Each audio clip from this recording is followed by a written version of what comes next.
안녕하세요, 여러분. 지난 시간 동탁이 낙양을 장악하고 헌제를 옹립하며 천하의 권력을 손아귀에 넣는 모습을 보았습니다. 이제 한 명의 젊은 영웅이 역사의 전면에 등장합니다. 그의 이름은 조조, 훗날 위나라의 기초를 세우고 천하를 호령할 인물이지요. 오늘은 조조가 처음으로 내린 중대한 선택, 동탁 암살 시도를 다룹니다. 칠성검 하나를 들고 권력의 정점에 선 폭군에게 다가갔던 그 운명의 밤, 과연 어떤 일이 벌어졌을까요? 영웅인가 간웅인가, 조조라는 복잡한 인물의 시작점 속으로 들어가 보시죠. 구독과 좋아요 부탁드립니다.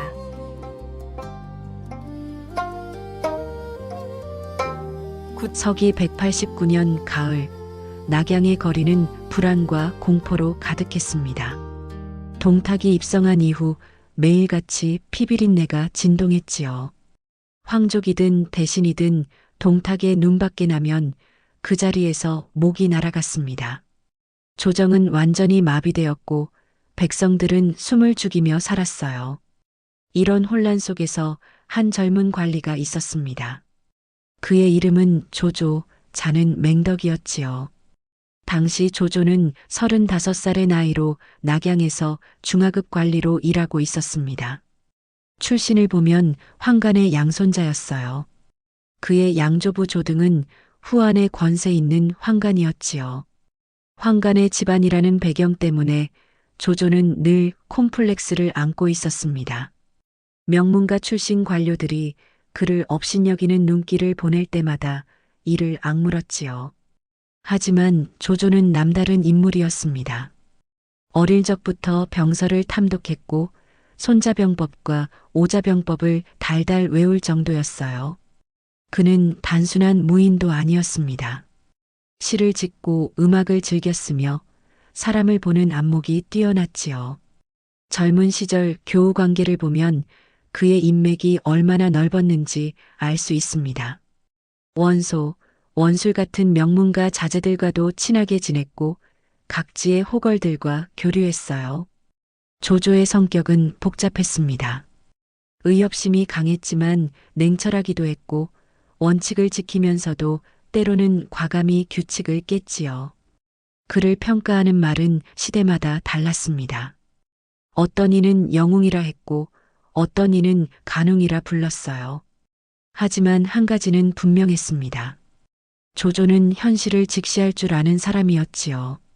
동탁이 권력을 장악했을 때 많은 관료들이 침묵하거나 아부했습니다.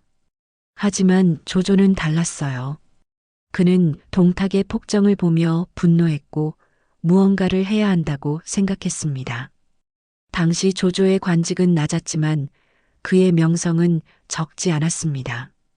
젊은 시절 낙양 북부위가 되어 엄격하게 법을 집행했던 일화가 유명했지요. 권세가의 친척이라도 법을 어기면 가차없이 처벌했습니다.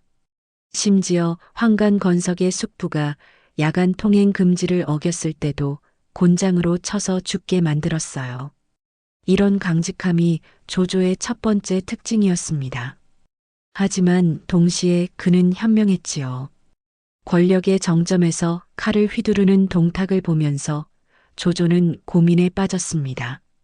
이대로 두면 한나라가 망할 것이 분명했어요. 여러분이 그 시대를 살았다면 어떻게 하셨을까요? 목숨을 걸고 저항하겠습니까? 아니면 침묵하며 살아남기를 택하겠습니까? 조조는 전자를 선택했습니다. 그것이 그를 역사의 중심으로 밀어넣은 첫걸음이었지요. 동탁의 폭정은 날이 갈수록 심해졌습니다. 서기 189년 겨울, 낙양의 추위는 혹독했지만 사람들의 마음을 더 얼어붙게 만든 것은 동탁의 공포정치였지요. 아침마다 시장 거리에는 새로운 시신들이 걸려 있었습니다. 동탁은 자신에게 조금이라도 불만을 품은 자를 용서하지 않았어요. 그의 명령으로 수많은 관료와 귀족들이 죽어갔습니다. 재산은 몰수되고 가족들은 노비로 팔려갔지요. 낙양의 부유한 집들은 하루아침에 텅 비었고 거리는 통곡 소리로 가득했습니다. 특히 동탁의 잔인함은 상상을 초월했습니다. 한 번은 연회를 열었는데 술자리에서 재미삼아 사람을 죽이는 일이 벌어졌어요. 동탁이 손가락으로 누군가를 가리키면 즉시 그 사람의 목이 잘렸습니다. 손이나 발을 자르고 눈을 도려내고 혀를 자르는 일도 다반사였지요. 참석한 관료들은 공포에 떨며 술잔을 들 수밖에 없었습니다. 동탁은 그들의 두려움을 즐기듯 웃으며 더 많은 술을 권했어요. 연회장은 지옥이나 다름없었습니다. 조조도 이런 연회에 참석한 적이 있었습니다. 그날 밤 조조가 본 것은 인간이 아니라 짐승이었지요. 동탁이 웃으며 사람을 죽이는 모습, 그 옆에서 아무도 한거하지 못하는 모습이 조조의 가슴을 찢었습니다. 연회를 마치고 집으로 돌아온 조조는 잠을 이루지 못했어요. 그는 밤새도록 방 안을 걸으며 생각에 잠겼습니다. 한실이 이렇게 무너져도 되는 것인가? 천하의 백성이 이렇게 고통받아도 되는 것인가? 조조의 마음속에서 결심이 굳어졌습니다. 동탁을 제거해야 한다고요. 하지만 어떻게? 동탁은 항상 최강의 무장 여포를 곁에 두고 있었습니다. 여포는 말 위에서나 땅에서나 천하무적이었지요. 정면으로 맞서는 것은 불가능했어요. 그렇다면 암살밖에 없었습니다. 조조는 자신의 목숨을 걸기로 했지요. 가문의 영광도 미래의 출세도 모두 버리겠다고 다짐했습니다. 한실을 위해서라면 이 한 몸 아까울 것이 없었어요. 하지만 암살을 실행하려면 준비가 필요했습니다. 먼저 동탁에게 접근할 방법을 찾아야 했고 적절한 무기도 구해야 했지요. 조조는 비밀리에 계획을 세우기 시작했습니다. 그 무렵 조조와 같은 생각을 하는 사람이 또 있었습니다. 바로 사도 왕윤이었지요. 왕윤은 한실의 충신으로 동탁의 폭정을 보며 깊은 근심에 빠져 있었습니다. 밤마다 뜰에 나가 하늘을 보며 한숨을 쉬었어요. 조조는 왕윤을 찾아갔습니다. 서기 190년 초봄의 어느 밤이었지요. 왕윤의 저택 뒤편 작은 정원에서 두 사람은 비밀 회동을 가졌습니다. 달빛만이 그들의 모습을 비추고 있었어요. 조조가 먼저 입을 열었습니다. 동탁을 제거할 뜻이 있다고요. 왕윤은 조조의 눈을 오래 바라보았습니다. 그 눈빛에서 진심과 결의를 읽을 수 있었지요. 왕윤은 천천히 고개를 끄덕였습니다. 왕윤은 조조에게 한 가지를 건넸습니다. 비단에 쌓인 검이었어요. 칠성검이라 불리는 명검이었지요. 검을 빼자 칠성 무늬가 새겨진 칼날이 달빛에 반짝였습니다. 날카롭고 아름다운 검이었어요. 왕윤이 말했습니다. 이 검으로 역적의 목을 베어달라고요. 한실을 위해, 천하의 백성을 위해 반드시 성공해야 한다고 당부했습니다. 조조는 검을 받아들며 굳게 다짐했지요. 필히 동탁을 베어 한실을 바로 세우겠다고요. 이제 필요한 것은 기회였습니다. 동탁에게 접근할 명분과 타이밍이 필요했지요. 조조는 신중하게 계획을 다듬어 갔습니다. 칠성검을 품고 밤마다 검을 어루만지며 그 순간을 기다렸어요. 운명의 날은 곧 다가오고 있었습니다. 며칠 후 왕윤이 조조를 다시 불렀습니다. 이번에는 구체적인 계획을 제시했지요. 동탁을 제거할 수 있는 유일한 방법은 그를 혼자 만나는 것이라고 했습니다. 하지만 어떻게 동탁에게 접근할 수 있을까요? 왕윤은 조조에게 한 가지를 건넸습니다. 비단에 쌓인 검이었어요. 칠성검이라 불리는 명검이었지요. 검을 빼자 칠성 무늬가 새겨진 칼날이 달빛에 반짝였습니다. 날카롭고 아름다운 검이었어요. 왕윤이 말했습니다. 이 검으로 역적의 목을 베어달라고요. 한실을 위해, 천하의 백성을 위해 반드시 성공해야 한다고 당부했습니다. 조조는 검을 받아들며 굳게 다짐했지요. 필히 동탁을 베어 한시를 바로 세우겠다고요. 왕유는 이미 준비를 해두었습니다. 며칠 전부터 조조를 동탁에게 추천하는 말을 흘려두었어요. 조조가 충성스럽고 능력 있는 인재라고 동탁을 잘 보필할 수 있을 것이라고 말했지요. 동탁도 조조에 대해 관심을 보이기 시작했습니다. 과연 이틀 후 동탁이 조조를 불렀습니다. 상국부로 오라는 명령이었지요. 조조는 왕윤을 찾아가 마지막 점검을 했습니다. 칠성검을 허리에 차고 겉옷으로 잘 가렸어요. 검이 밖으로 드러나지 않도록 여러 번 확인했습니다. 왕윤이 조조의 손을 꽉 잡았습니다.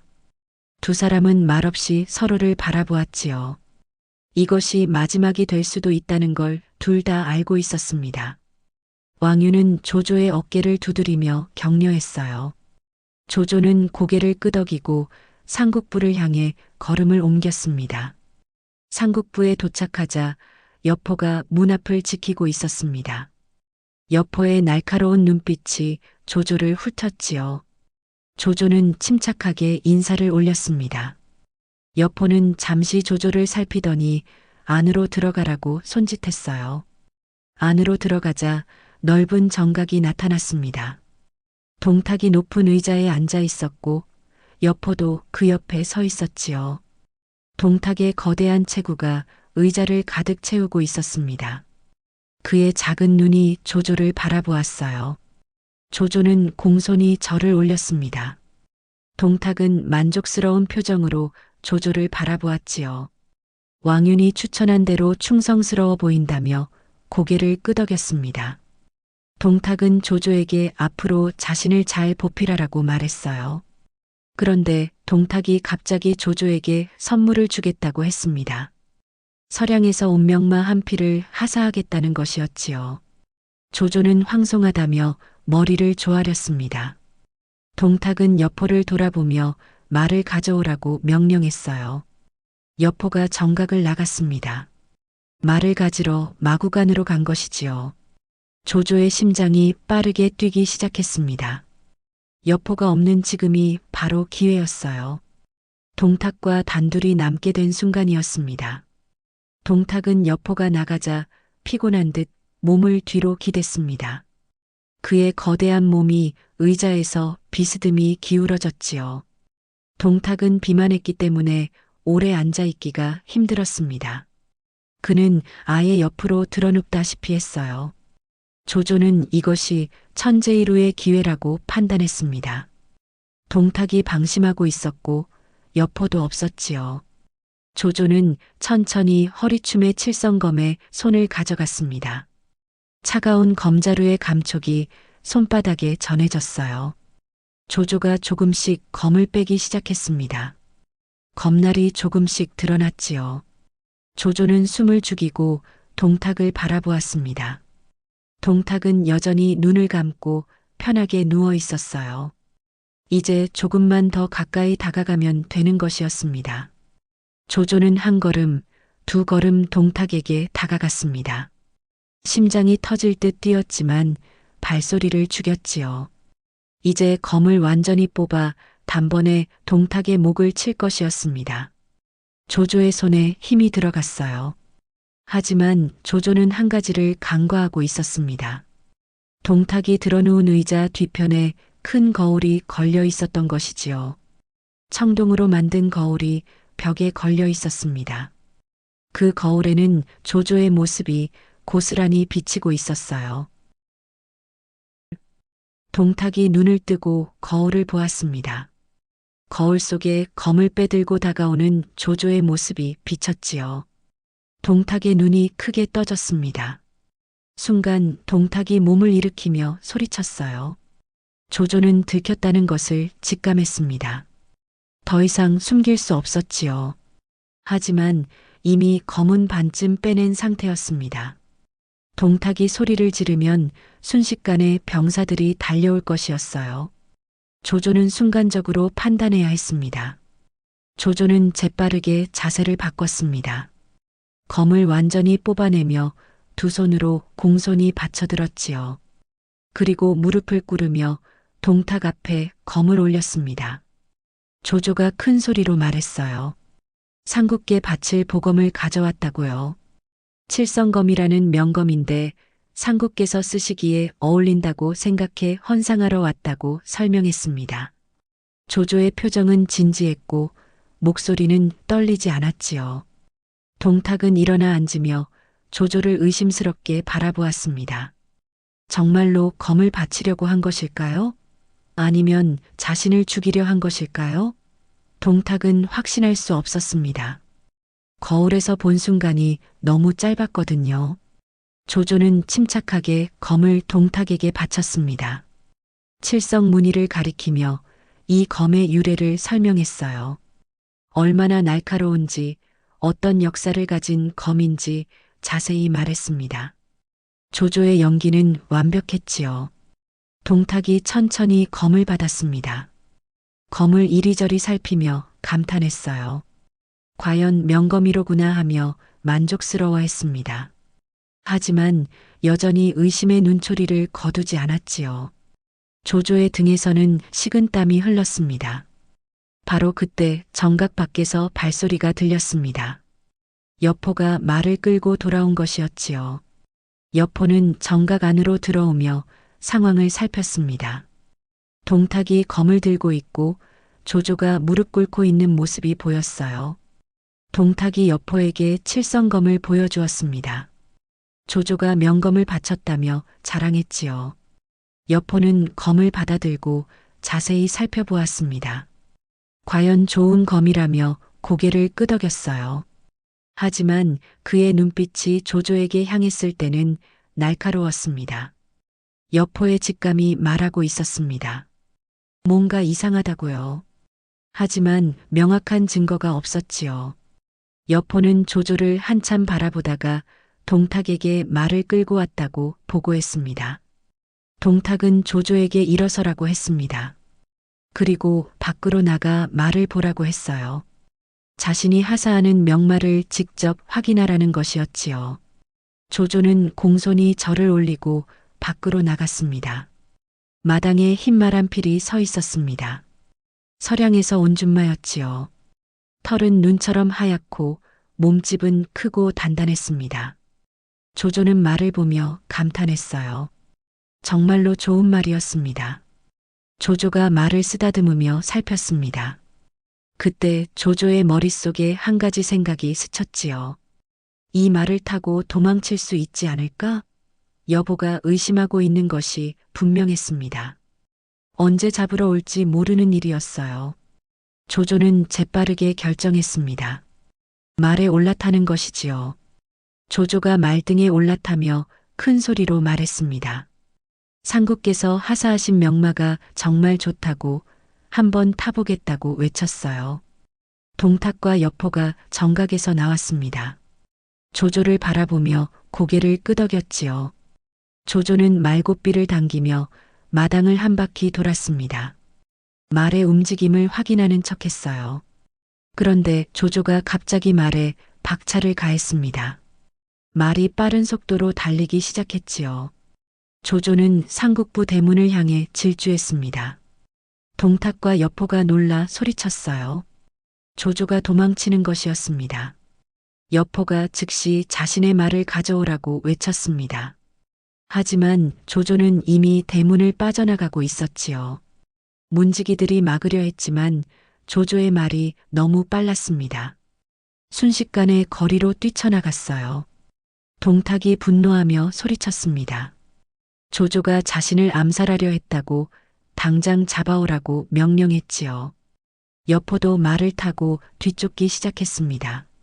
상국부는 순식간에 아수라장이 되었어요. 조조는 낙양의 거리를 전속력으로 질주했습니다. 뒤에서 여포의 함성이 들렸지요. 하지만 조조가 탄 말도 명마였습니다. 여포를 따돌릴 수 있을 만큼 빨랐어요. 조조는 골목골목을 누비며 추격을 따돌렸습니다. 성문이 보였습니다. 조조는 문지기들이 막기 전에 성문을 빠져나가야 했지요. 조조가 말에 더욱 박차를 가했습니다. 말이 있는 힘을 다해 달렸어요. 성문을 지키던 병사들이 놀라 비켰습니다. 조조는 성문을 빠져나갔습니다.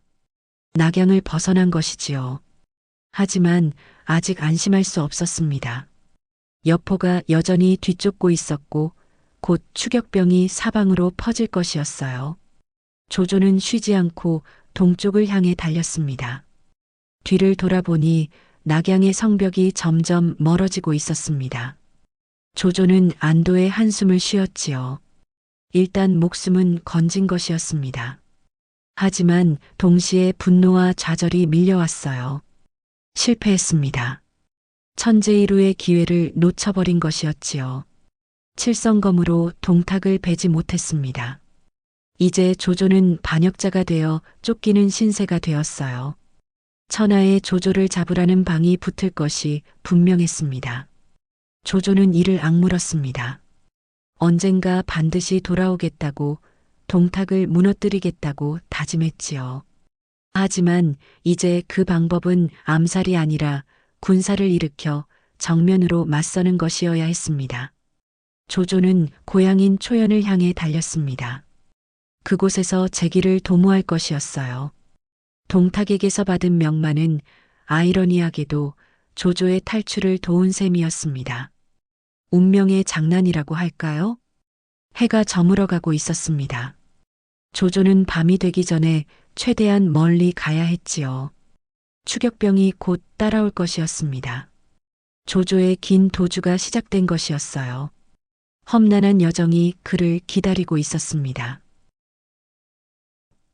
낙양을 빠져나온 조조는 쉬지 않고 동쪽으로 말을 달렸습니다. 등 뒤로 낙양이 점점 멀어졌지요. 하지만 조조가 안심하기엔 너무 이른 아침이었습니다. 상국부에서는 이미 난리가 났습니다. 동탁은 분노했어요. 조조가 자신을 암살하려 했다는 것이 분명했지요. 동탁은 즉시 전국에 체포령을 내렸습니다. 조조의 초상화가 그려져 각 고을과 관문으로 퍼져나갔어요. 조조는 중모현이라는 작은 고을에 이르렀습니다. 더 이상 도망칠 기력이 남지 않았어요. 관문에는 역시나 조조의 초상화가 붙어 있었습니다. 조조는 모자를 깊이 눌러쓰고 고개를 숙인 채 작은 주막에 앉아 음식을 주문했습니다. 하지만 편히 먹을 수도 없었습니다. 밖에서 관아 병사들이 수상한 자를 수색한다는 소리가 들렸지요. 병사 하나가 주막 안으로 들어왔습니다. 조조는 모자를 더 깊이 눌러쓰고 고개를 숙였어요. 병사의 시선이 조조에게 향했습니다. 조조의 손이 허리춤 단검으로 향했지요. 생사의 순간이었습니다. 바로 그때 밖에서 소란이 일었습니다. 다른 곳에서 수상한 자를 발견했다는 외침이었어요.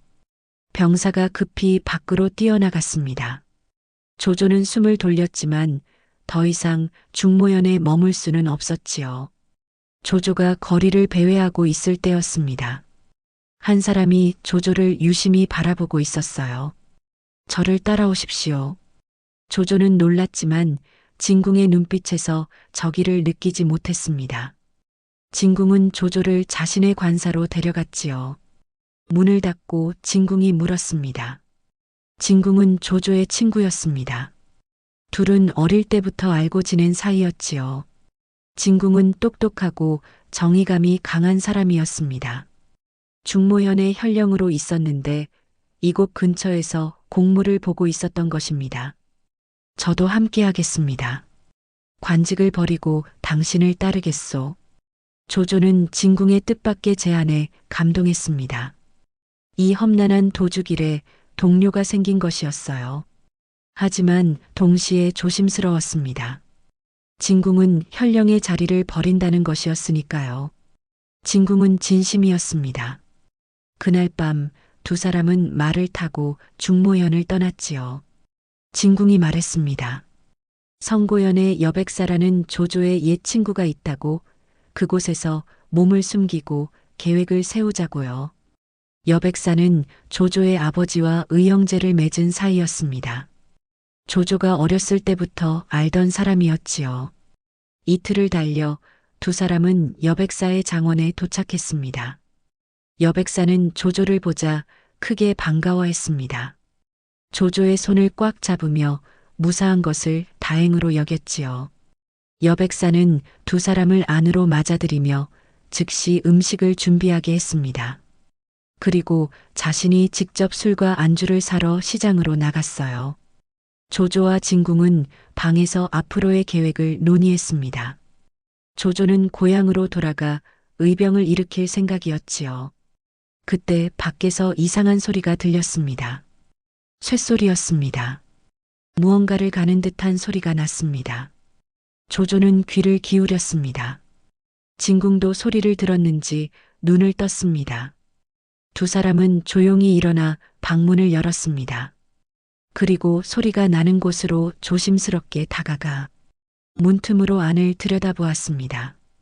여백사의 가족들이 무언가를 준비하고 있었습니다.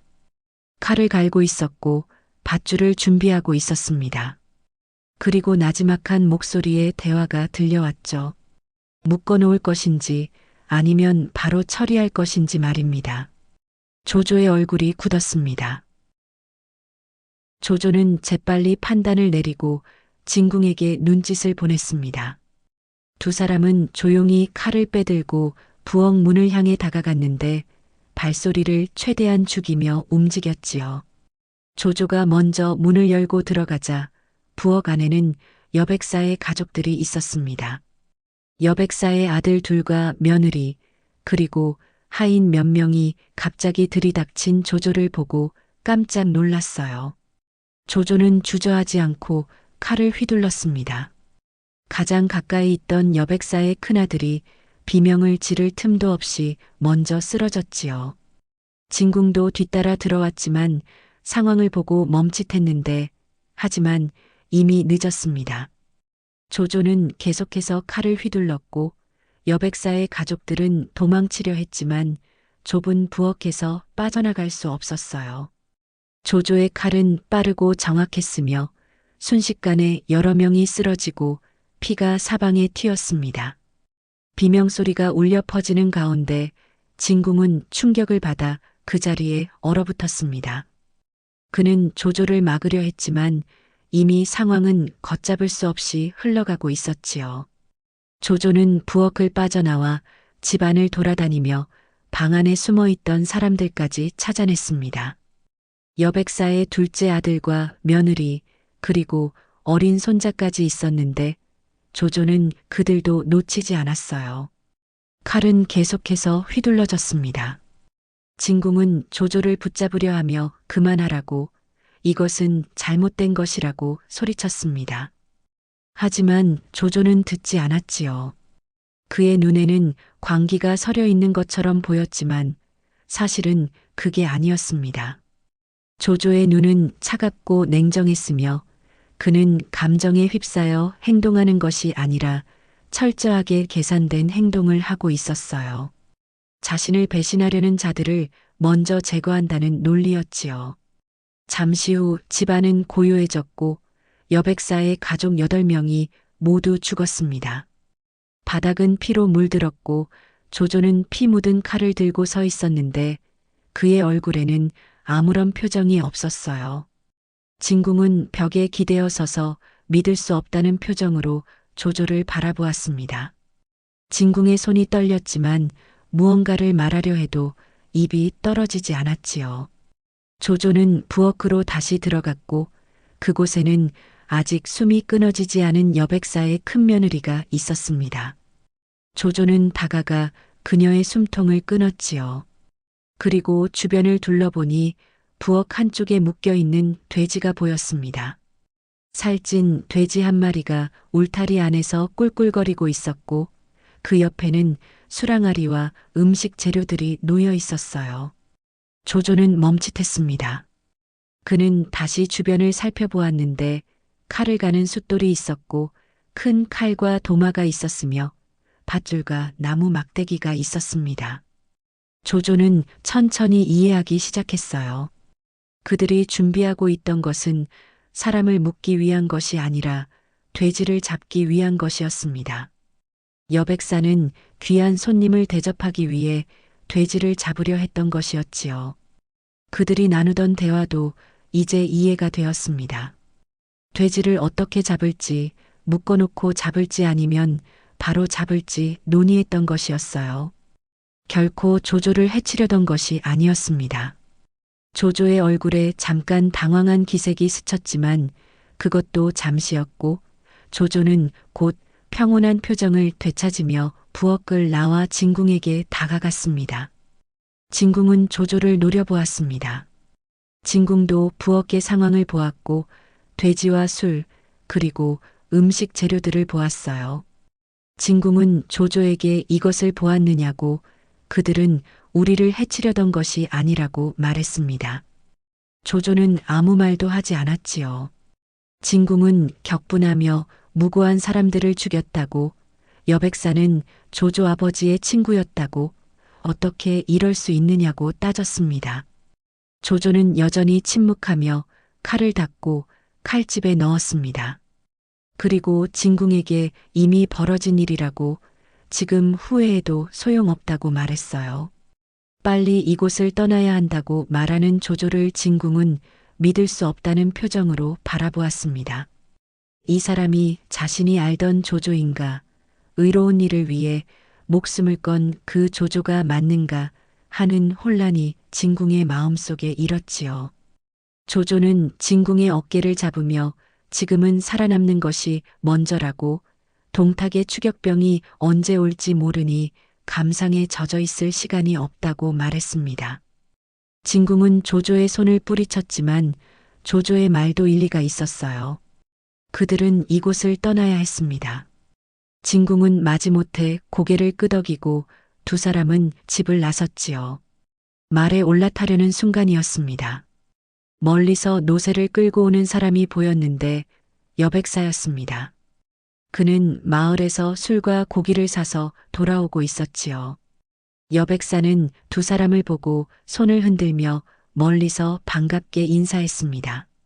조조와 진궁은 그 자리에 멈춰 섰고 여백사는 아무것도 모른 채 즐겁게 다가오고 있었어요. 진궁은 조조를 바라보며 불안한 예감이 들었습니다. 그는 조조의 팔을 잡고 가자고 빨리 떠나자고 말했지만 조조는 움직이지 않았습니다. 여백사가 가까이 다가오며 밝은 얼굴로 두 사람을 맞이했습니다. 술과 고기를 샀으니 오늘 저녁 맛있게 먹자고 말하며 집에 들어가 쉬라고 권했지요. 조조는 말에서 내렸고 여백사는 조조를 보며 환하게 웃으며 집 쪽으로 걸어가기 시작했습니다. 노새를 끌고 천천히 걸으면서 오늘 저녁 준비할 음식 이야기를 하는 여백사의 모습은 평화로웠어요. 조조가 여백사의 뒤를 따랐습니다. 진궁은 불길한 예감에 소리치며 조조를 불렀지만 조조는 듣지 않고 여백사에게 계속 다가갔어요. 여백사는 여전히 아무것도 모른 채 집 앞에 도착해 문을 열려고 했습니다. 바로 그 순간 조조가 번개처럼 빠른 동작으로 칼을 빼들어 여백사의 등을 찔렀지요. 여백사는 비명을 지를 틈도 없이 쓰러졌습니다. 그는 땅에 쓰러진 채 조조를 올려다보았는데 눈에는 믿을 수 없다는 표정이 가득했어요. 여백사는 힘없이 물었습니다. 왜 그러느냐고, 자신이 무슨 잘못을 했느냐고 말이지요. 조조는 대답하지 않고 칼을 다시 한번 찔렀으며 여백사는 더 이상 말을 하지 못한 채 숨이 끊어졌습니다. 조조는 칼을 빼고 일어섰어요. 진궁은 말에서 뛰어내려 달려오며 조조를 붙잡고 소리쳤습니다. 미쳤느냐고, 왜 여백사까지 죽였느냐고 물었어요. 여백사는 아무 죄도 없고 오히려 우리를 도우려 했다고 외쳤지요. 조조는 침착하게 대답하며 여백사가 집에 돌아가면 가족들이 죽은 것을 보게 될 것이고 그러면 분명히 관가에 고발할 거라고 말했습니다. 동탁의 병사들이 우리를 추격하는 것을 도울 테니 여백사를 살려두면 우리가 위험해진다는 논리였어요. 그러니 여백사도 죽여야 한다고 이것은 생존을 위한 선택이라고 말했지요. 진궁은 분노하며 조조에게 소리쳤습니다. 그것은 변명일 뿐이라고 무고한 사람들을 죽이고 또 죽이는 것은 정당화될 수 없다고 말했어요. 조조는 더 이상 의로운 사람이 아니라고 했지요. 조조는 진궁을 똑바로 바라보았는데 그의 눈은 차갑고 냉정했습니다. 조조는 천천히 입을 열어 역사의 길이 남을 그 말을 했습니다. 차라리 내가 천하를 배신할지언정 천하가 나를 배신하도록 두지 않겠다. 진궁은 그 자리에 얼어붙었습니다. 그 말의 의미를 이해하는 데는 오래 걸리지 않았어요. 조조는 자신의 생존과 목적을 위해서라면 누구든 희생시킬 수 있다는 뜻이었습니다. 설령 무고한 사람일지라도 말이지요. 진궁은 뒤로 물러서며 조조를 보고 고개를 저었습니다. 더 이상 함께할 수 없다고 했지요. 조조는 아무 말도 하지 않았습니다. 진궁은 말에 올라타고 조조에게 마지막으로 말했어요. 언젠가 조조의 이런 행동이 화를 부를 것이라고 하늘은 악행을 용서하지 않는다고 경고했지요. 조조는 여전히 침묵했고 진궁은 말을 돌려 떠나며 돌아보지 않고 계속 달렸습니다. 곧 그의 모습이 보이지 않게 되었어요. 조조는 홀로 말을 타고 동쪽으로 향했습니다. 해는 서쪽으로 기울고 있었고 긴 그림자가 땅 위에 드리웠지요. 조조는 뒤를 돌아보지 않았으며 여백사의 집도 진궁이 떠난 방향도 보지 않았습니다. 조조의 마음속에는 복잡한 감정이 교차했지만 후회는 없었어요. 그보다는 냉정한 계산이 있었고 조조는 자신이 한 선택이 옳았다고, 아니 적어도 필요한 선택이었다고 믿었습니다. 조조는 감상에 젖지 않았습니다. 그는 철저하게 현실적으로 생각했고 목적을 이루기 위해서라면 수단을 가리지 않았어요. 이것이 조조를 위대한 정치가이자 군사 전략가로 만든 특성이기도 했지만 동시에 이것이 조조의 한계이기도 했습니다. 조조는 사람들의 신뢰를 얻기 어려웠고 그의 냉혹함은 많은 적을 만들었지요. 진궁처럼 조조를 떠나는 사람들이 생겨났습니다. 조조는 시대가 만든 인물이기도 했지요. 후한말은 극도로 혼란한 시기였습니다. 황건적의 난으로 천하가 어지러워졌고 황관과 외척의 다툼으로 조정이 무너졌으며 동탁의 폭정으로 백성들이 고통받았어요. 이런 시대에 살아남으려면 강해져야 했습니다.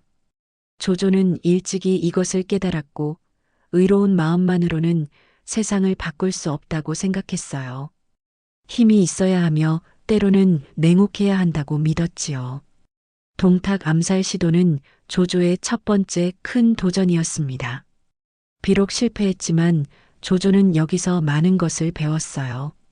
힘이 없으면 의로운 일도 이룰 수 없다는 것을 깨달았고 살아남기 위해서는 어떤 선택이든 할 수 있어야 한다는 것을 확인했지요.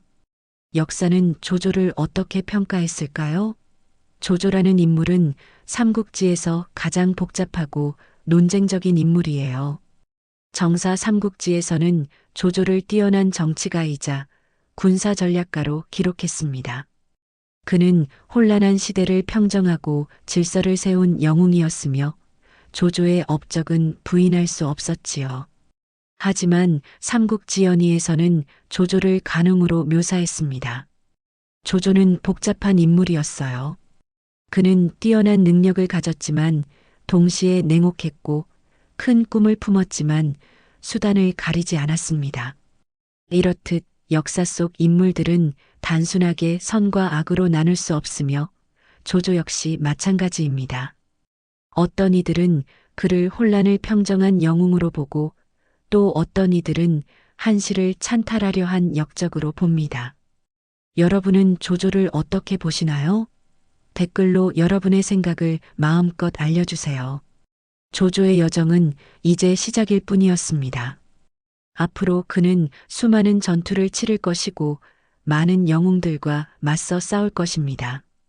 조조는 천하를 향한 야망을 품고 있었습니다. 과연 조조는 이 꿈을 이룰 수 있을까요? 조조의 이야기는 계속됩니다. 다음 시간에는 반동탁 연합군이 결성되는 과정을 살펴보겠습니다. 천하의 영웅들이 모두 모여 동탁에 맞서 싸우지요. 18제후가 연합하여 낙양으로 진군합니다. 그 속에서 조조는 어떤 역할을 할까요? 그리고 또 다른 영웅들과 유비, 관우, 장비 삼형제는 어떻게 활약할까요? 무엇보다 천하제일의 무장여포는 어떤 선택을 하게 될까요? 다음 이야기가 궁금하시다면 채널을 구독하고 좋아요를 눌러주세요.